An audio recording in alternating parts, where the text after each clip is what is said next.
Fantastic match once again. Another match going to the wire. Mumbai were expected to bounce back.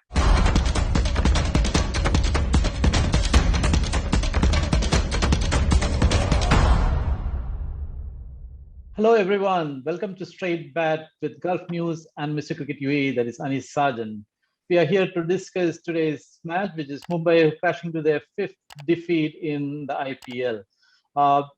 Along with me, we have Shailendra and Satish to discuss today's match. Before that, over to Anis to take us through the day's match. Hello, Sham. Hello, Satish. Hello, Shailendra. And hello to all the lovely people of Gulf News. Fantastic match once again. Another match going to the wire. Mumbai were expected to bounce back, but I'm afraid the nerves got to them. And in the end, Punjab Kings were deserved winners.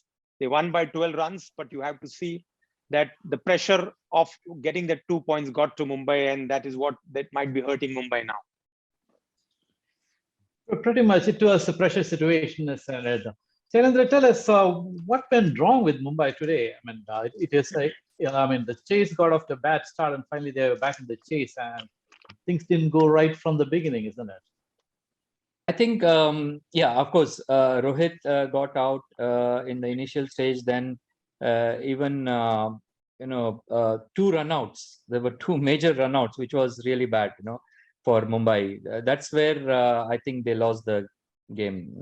I mean, Tilak he was doing good. He was hitting the ball well, and he got run out. There was this thing, but then one run out, then Pollard should have actually taken more caution, but he wanted to take the second run, and that's where he got run out. So these two runouts, I'm sure, changed the game.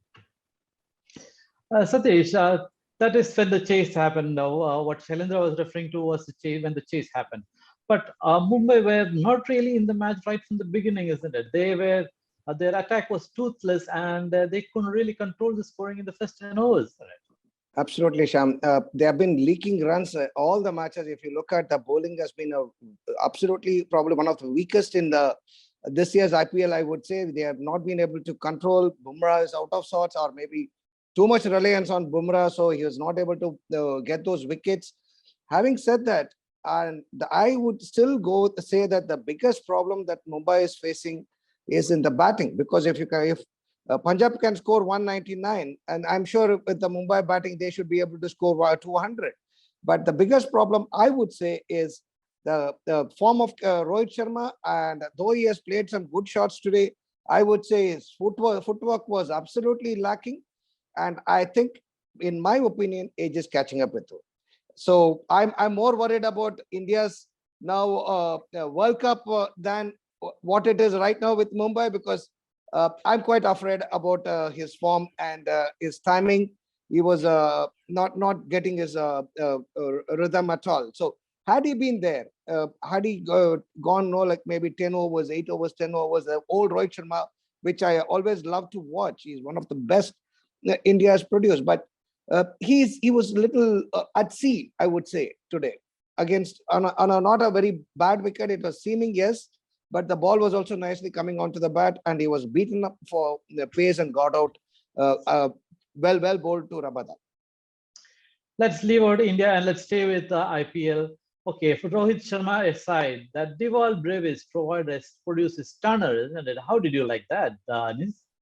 Oh, it was jaw-dropping 1 over, to be very honest, when he spanked a good leg spinner for 4 sixes and on 1 boundary, and made Rahul Chahar totally clueless, and all were clean hits. It's not that they were slogs. He just had the ball in the slot and he posted them right into the stadium. And the short ball also, he pulled it well. So you have to give credit to this youngster. I believe he's 19. They talk him as the future AB de Villiers, and he showed glimpses of it. And to be very honest, with that over, it felt that Mumbai are back on track, but his dismissal led to the run out of Tilak, and then Pollard's run out, and then Mumbai was always playing the catch him up game. I know Surya Kumar Yadav is a big player, but when finishing off games, when chasing, I still have my doubts over it. Shailendra, two 19-year-olds rescuing Mumbai, that was a pretty sight, isn't it? Because Tilak Verma and Brevis, when they were there, Mumbai was very much in the game, really. But again, 19-year-olds, they're pretty mature too, isn't it? After having the match into their control, after having been dropped, they again went for a big shot and got behind. Isn't it? So that immaturity also was partly responsible in such a nervy game, isn't it? Yes, actually, what I thought was, usually, this is like football coaches, how they try and send a message to the players. IPL is something similar. The coach is always talking. We see that he's giving instructions. So at this stage, he should have got an instruction to slow down, because the overs were there and there were runs were within their reach. So they should have just, instead of going all out, they should have had a controlled and inning, I mean batting, and then they should have planned it. But they just went on hitting, they just went on running and getting out. So I'm sure the management also has to play a role in such situations. Absolutely, absolutely. But the thing is, two 19-year-olds, that means Mumbai will have a very good team next year as well, and the year after that, because these two guys will serve them well in the future, and they can only get better. Yeah, but Satish, their problem. Okay. Sorry, the problem is the bowling, which is really ineffective. I mean, you can't expect to win a game with Thampi or Unadkat. I mean, just look at their average, 12 runs they have given. I mean, Thampi. So I feel that they need to get their bowling department more stronger. I mean, they need to rework on their bowling department. You're bang on, because the last year they had Trent Bolt, and year before last also they had James Patterson as well as Nathan Coulter-Nile. But they don't have anybody, and they have bought Geoffrey Archer, who will be available only next year. So Satish, 5 games in a row. Do you think the IPL campaign 2022 is over for Mumbai Indians? No, Sham. If you look at the point difference is only 6 points. That means 3 victories. And there are 9 games. Even I would say from here on, which is extremely difficult, because just now I was watching, or rather I reconfirmed it. Unadkat is coming at number 7. So basically you have 6 play batters, and of which 2 or 3 are out of form. So it's going to be extremely difficult for Mumbai. But still, I would say every single team is in with a chance, because the point difference is very small. And if there are more surprises and there are reversals, then it could still be there. But that is possible. The mathematical chance is possible. But will Mumbai be able to do it? I would say probably 20% at best. I wouldn't give them more than that. The form they have. And how do you think Mumbai can bounce back? Because mathematically, yes, because still, if they win 8 out of the 9 games, still they are with a mathematical chance. Yeah, to be very honest, it looks very unlikely. You see, the captain has to lead from the front, and Bumrah has to gather more wickets. The average wickets what they have got in this 5 matches is 4, which is alarming. When you are bowling first or batting first, it's alarming. And today, they should have won the game, but the pressure. So it's that pressure. And I'll be very honest now, it's easy for us sitting as armchair experts to say, why didn't they bat first? But when you are in a pressure game, you better bat first. And Pune is one ground where out of the 5 matches, 3 games have been won by batting first, including today's game. So these are all things which we can say after the game. But sometimes you need to think ahead of the game and put up the total and put Punjab into pressure. But I'm afraid Mumbai's year seems to get over this year. All right, that's all about Mumbai. Let's give some due credit to Punjab. Well, my good led from the front, isn't it? And one of the things which really struck me was, as soon as Brevis took 29 runs off Chahar at the first over. But as soon as Brevis was over, he brought Chahar back and he applied the brakes. So some good captaincy there, isn't it? Oh, yes. Sometimes, you know what, when a bowler goes for runs, he's under pressure. But after the dismissal of Brevis, he bowled a fantastic over to Surya Kumar Yadav, almost got his edge twice or got him stumped. But at least he could redeem himself. Otherwise, had they lost this game, all the blame would have come on Rahul Char for losing this, because 29 runs being hit by an 18 or a 19-year-old goal and clean hitting. Let's accept it. He had no Absolutely. clue or how to bowl to him. He had no idea how to bowl to him. He was sweating. But Sham, Absolutely. just to sorry, interrupt out of turn. I think Mayank did most of it quite well, but one little trick he missed was Rabada was bowling when Brevis came in. And if you look at, he's an under-19 player, and Rabada is an experienced, one of the premier bowlers of South Africa. He could have probably bowled Rabada one more over and played on the mind of Brevis, so that you could have put him under pressure, or you could have got his wicket. I think that's a little trick he missed there. I think that is a trick you see. Most of these inexperienced captains make that same mistake. I mean, Anis always talks about Rahul. Rahul seems to be a master at missing these kind of tricks, really. No, I would say he's the best captain in this IPL, who has kept Stoinis in the dugout when he's your retained player, and he sends him at number 7, and the match comes so close. I mean, I salute his captainship. And I will not blame Rahul completely. What about the rest of the management? They are equally responsible, isn't it? Like Shailendra was saying, the management is also equally responsible for this. Right. I know, but you are the captain. You have retained him, and I know from inside sources, he was the guy who wanted Stoinis. And after he got bowled by Trent bowled, he probably was still thinking about his wicket and forgot that there is a guy sitting in the dugout. And I'm wondering, he'll come now. He sends Gautam. He sends that Pandya brothers, one of the brothers, Krunal Pandya. And then there was one more batsman went ahead of him. I don't know who, but and he comes in the bat in the 16th over. That was baffling. Holder came ahead of him. Holder. So you know what?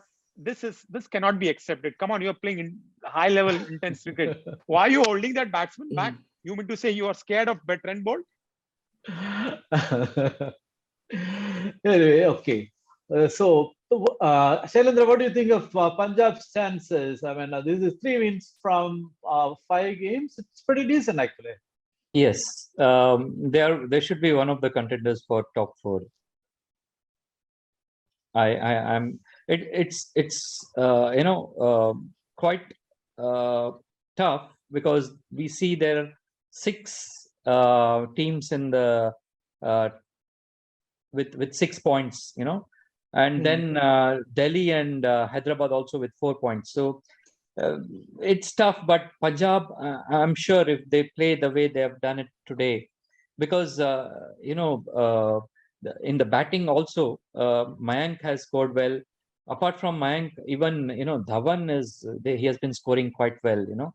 So if he continues like this, I'm sure they will be in the top 4 bracket. I wish I could agree with you, but I think their bowling is slightly undercooked. What do you say, Satish?